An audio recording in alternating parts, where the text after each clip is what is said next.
www.dj.com। बड़ी टेंशन समझ वाली कैसे की हो भैया जी।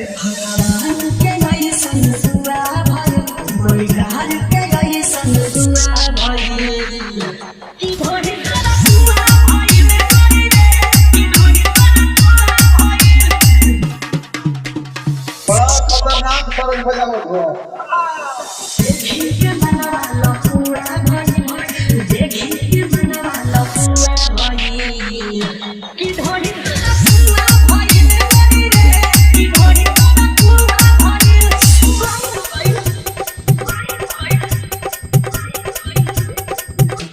सुनील बाबू हाई शॉट नगर पोखर गया। डीजे मिक्सिंग कराने के लिए आज ही संपर्क करें। Mobile number 63 87 26 69।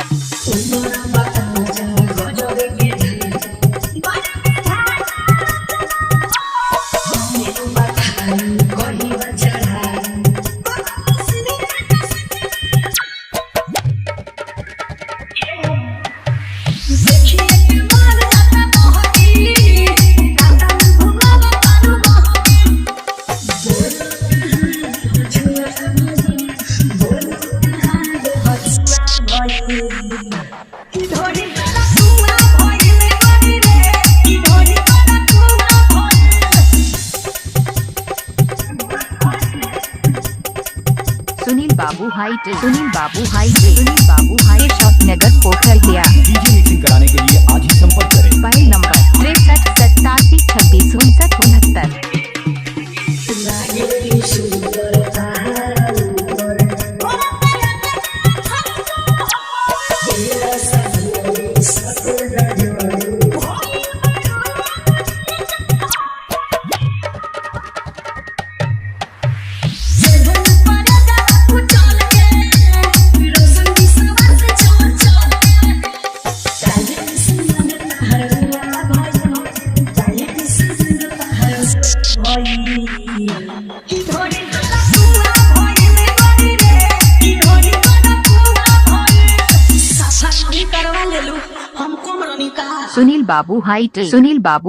सुनील बाबू हाई शॉट नगर पोखर गया। डीजे मिक्सिंग कराने के लिए आज ही संपर्क करें। Mobile number 63 87 26 69 69।